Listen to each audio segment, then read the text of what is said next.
আসসালামাইকুম প্রিয় দর্শকবাসী, আশা করি সকলেই ভালো আছেন, সুস্থ আছেন। আমি আপনাদের সামনে একটা কৃষি ভিডিও নিয়ে হাজির হইতেছি।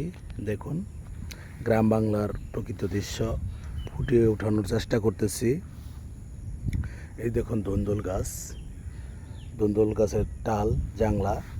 এবার ধুন্দুল গাছ প্রচুর পরিমাণে স্ট্রোক করে মারা যেতেছে। দেখুন একাই, এটা কী রোগ জানি না। এটা কৃষি অফিসারে বলছে অতিরিক্ত বৃষ্টির কারণে এগুলা মারা যায়, হতে পারে, সঠিক জানি না। কিন্তু এবার প্রচুর, এই দেখুন, এই যে যেখানে কয়েকটা গাছ ছিল এখন একটা গাছ আছে। আপনাদের দেখানোর চেষ্টা করতেছি। ধুন্দুল অটোমেটিকলি ধরতেছে, নামতেছে, বিক্রিও চলতেছে। পাশাপাশি দেখুন, খাবার চাহিদা পূরণের জন্য যে মরিচ গাছ লাগানো হয়েছে, কারণ বর্ষা মৌসুমে মরিচের দাম প্রচুর থাকে। এই যে দেখুন ধুন্দুল, মাশাআল্লাহ অনেক সুন্দর। ক্ষেত থেকে পাইকারি ধুন্দুল 40 টাকা 45 টাকা কেজিতে নিতেছে। ওই যে ওই পাশেও ধরে আছে, দেখুন, আপনাদের দেখানোর চেষ্টা করতেছি। আশা করি ভিডিওটা ভালো লাগবে। দেখুন এই যে স্টক করছে, এই যে গাছ মারা গেছে, ধুন্দুল গাছ মারা গেছে। এই যে ধুন্দুল ধরে আছে, দেখুন।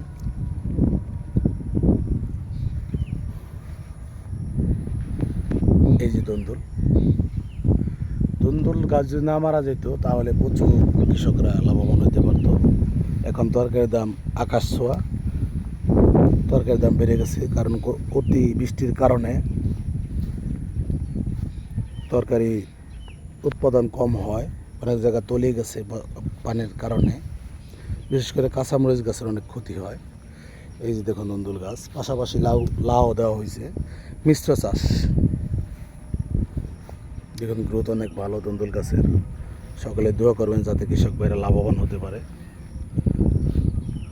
কারণ অতিরিক্ত বৃষ্টি থাকলে পোকামাকড় পরাগায়ন ঘটাইতে পারে না। পরাগায়ন না ঘটাইতে পারলে যেটা এই ফলটা, এই দেখুন, এই যে মাছি পোকা এই যে করলো, ক্ষতি করলো। প্রিয় দর্শক ভাইরা, পোকা যদি পরাগায়ন না ঘটাইতে পারে তাহলে মাদি ফুলগুলা এগুলা টিকে না, মরে যায়। যেমন এই যে এই ফুলটার মধ্যে বিভিন্ন বোমরা উপকারী পোকায় পরাগায়ন ঘটায়। এখানে বসলে পরেই এটা টিকে যাবে, মারা যাবে না। এই দেখুন এই যে লাউ গাছগুলা, সবগুলোর ক্ষেত্রে এরকম। প্রিয় দর্শক ভাইয়েরা, এই দেখুন এই যে লাউ অটোমেটিকলি ধরা শুরু করছে, মিশ্র চাষ।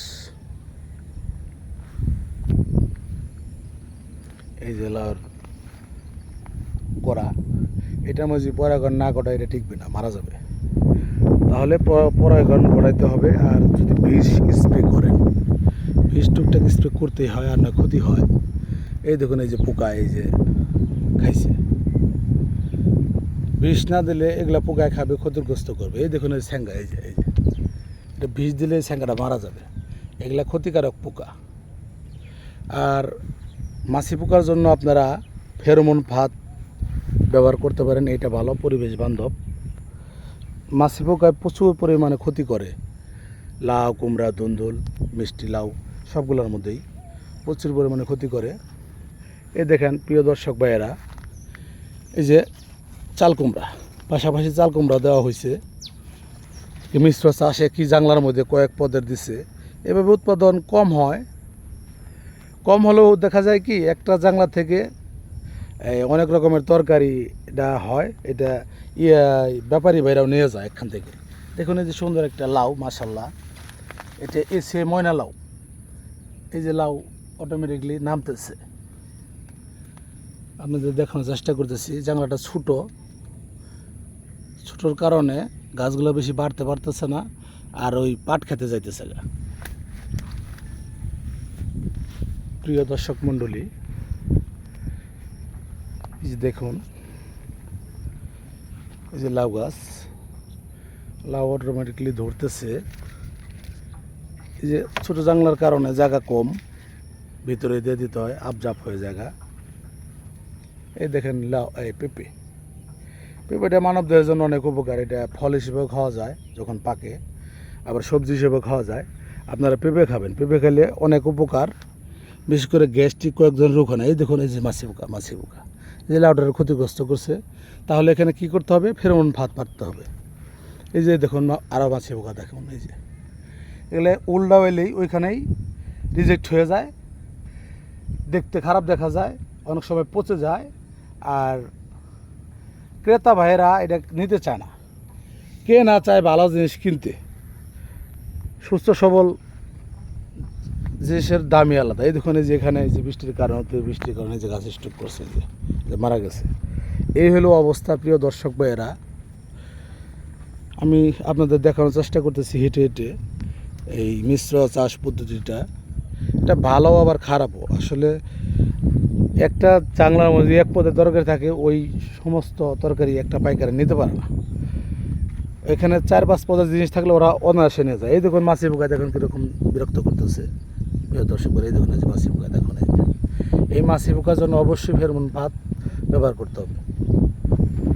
ফেরোমন ফাঁদ ব্যবহার করলে ওইটার যে তীব্র গন্ধ, এই মাছি পোকাগুলো আকৃষ্ট হয়ে ওটার ভিতরে গেলেই পড়লে পরেই ওরা শেষ, ওটা মারা যায়। এগুলো উপকারী পোকা না, ক্ষতিকারক পোকা। তাহলে এগুলো দমন করতে হবে। আর ঠিক মতো এই দেখুন এই যে গাছের গোড়া পরিষ্কার করা হয় নাই, এগুলো পরিষ্কার রাখতে হবে, পরিষ্কার পরিচ্ছন্ন রাখতে হবে। তারপরে পাকা পাতাগুলো এগুলো ছাঁটাই করতে হবে। তাহলে আলো বাতাস ভালো মতো প্রবাহিত হবে। আলো বাতাস ভালো মতো প্রবাহিত হইলে ফলন বৃদ্ধি পাবে। আলো বাতাস না পেলে ফলন বৃদ্ধি কম হবে। এই পাকা পাতাগুলো এগুলো কাটতে হবে, কাটিং করতে হবে। কাটিং করলে ভালো হবে। আর ওই কাটিং প্রক্রিয়া আপনারা অনেকে জানেন, অনেকে জানেন না।